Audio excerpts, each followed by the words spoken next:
Hi friends, Karthik தீப சீரியலில் தான் நம்ம இந்த வீடியோக்குள்ளே பார்க்க போகிறோம். வாங்க நம்ம வீடியோக்குள்ளே போகலாம்.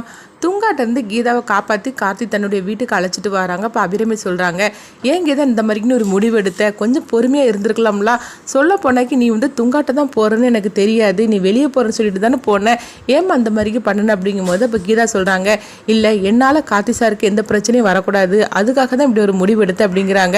நீ அப்படிலாம் ஒரு முடிவு எடுக்க வேண்டாம், சொல்ல போனால் தீபாவை நான் 2-3 நாள் எப்படியும் நான் காப்பாற்றிடுவேன், அதனால நீங்கள் எதுவும் அவசரப்படாதீங்க அப்படின்னு கார்த்தி சொல்லிட்டு இருக்கிறாங்க. இந்த மாதிரி நடந்துட்டு இருக்கு.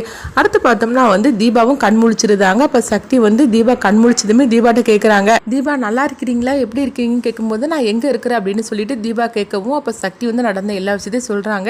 இது கேட்டதுமே தீபா சொல்கிறாங்க, உடனே என்னை எங்கள் வீட்டுக்கு அழைச்சிட்டு போங்க, நான் கார்த்தி சாரையும் எங்கள் அத்தையும் பார்க்கணும் அப்படிங்கவும் சக்தியும் அவங்க தீபாவை அழைச்சிட்டு நேராக பார்த்தோம்னா கார்த்தியோட வீட்டுக்கு வராங்க. அப்போ கார்த்தி வீட்டுக்கு வந்ததுமே அபிராமி தீபாவை பார்த்ததுமே அவங்க தீபாவை கட்டி பிடிச்சி அவங்க கண் கலங்கி அழ ஆரம்பிச்சிருந்தாங்க. தீபா நீ நல்லா இருக்கிறியா, உன்னை தேடி நாங்கள் எங்கெல்லாம் அலைஞ்சுன்னு தெரியுமா அப்படின்னு சொல்லி அவங்க அளவும். அப்போ அவங்க சக்தி சொல்கிறாங்க, இவங்களுக்கு ஒரு ரவுடியால் ஒரு ஆபத்து இருந்தது, அதனால தான் நான் இவங்களை காப்பாற்றி தன்னுடைய வீட்டில் வச்சுருந்தேன், கார்த்தி சாரை பார்க்குறதுக்காக நான் எவ்வளவோ கஷ்டப்பட்டேன், ஆனாலும் அவர் 2-3 இடம் பார்த்ததுக்கப்புறமா நான் அவர் மிஸ் பண்ணிட்டேன் அப்படிங்கிறாங்க.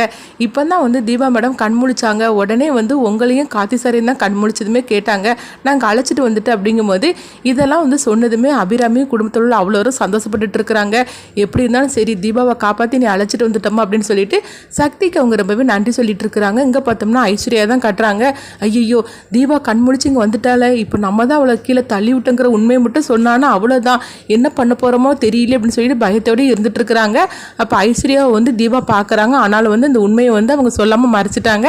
ஏன்னா ஐஸ்வர்யா தான் தன்னை கீழே தள்ளி விட்ட மட்டும் உண்மையை சொன்னோம்னா கண்டிப்பாக ஐஸ்வர்யாவை அருண் மாமா ஏற்றுக்கவே மாட்டார், வீட்டை விட்டு அனுப்பி விட்டுருவாரு, சொல்ல போனால் போலீஸ்லேயே பிடிச்சு கொடுத்துருவாரு, அது நடக்கக்கூடாது, அருண் மாமா ஐஸ்வர்யாவோட சந்தோஷமாக வாழணும் அப்படின்னு நினச்சி தீபா இந்த உண்மையை மறைச்சிருந்தாங்க. இந்த மாதிரி நடந்துட்டு இருக்கு.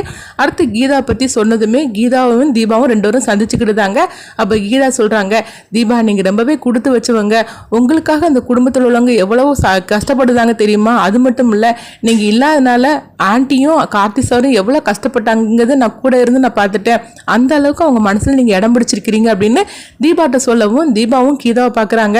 எங்கள் அத்தையை காப்பாற்றினது நீங்கள் தான் அப்படின்னு கார்த்தி சார் சொன்னாங்க, உங்களுக்கு நான் ரொம்பவே கடமைப்பட்டிருக்கிறேன், ரொம்பவே நன்றி அப்படின்னு தீபாவை சொல்லிட்டு இருக்கிறாங்க. அடுத்து தீபா கார்த்தியை பார்க்குறாங்க. இப்போ கார்த்தி பார்த்ததுமே அவங்க கண் கலங்கி அழ ஆரம்பிச்சிருந்தாங்க, எனக்காக நீங்கள் ரொம்பவே கஷ்டப்பட்டுட்டீங்களாங்க அப்படிங்கும்போது அப்படிலாம் ஒன்றும் இல்லை தீபா, நீங்கள் இந்த வீட்டுக்கு வந்துட்டீங்களே எனக்கு அதுவே போகிற அப்படிங்கிறாங்க. அப்போ இவங்க 2 பேரையும் அழைச்சிட்டு பூஜை ரூமுக்கு அபிராமி கூட்டிகிட்டு போகிறாங்க.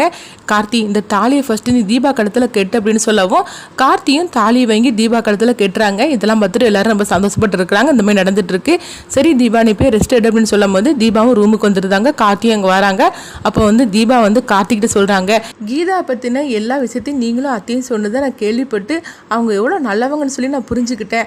துங்காவும் ஜெயிலுக்கு போயிட்டான், துங்காவால் கீதாவுக்கு எந்தவித கஷ்டமும் கிடையாது, ஆனால் அவங்க இப்போ யாருமே இல்லாமல் அனாதையாக இருந்துட்டு இருக்கிறாங்க, அவங்களுக்கு ஒரு நல்ல வாழ்க்கை அமைச்சு கொடுக்கணுங்க, சொல்லப்போனால் அத்தையோட உயிரை வர அவங்க காப்பாற்றிருக்காங்க அப்படின்னு சொல்லும் போது அப்போ கார்த்தி கேட்குறாங்க, என்ன தீபா பண்ணலாம் அப்படின்னு சொல்லும் போது கீதாவுக்கு நம்மளே கல்யாணம் பண்ணி வச்சிடலாம் அப்படிங்கிறாங்க.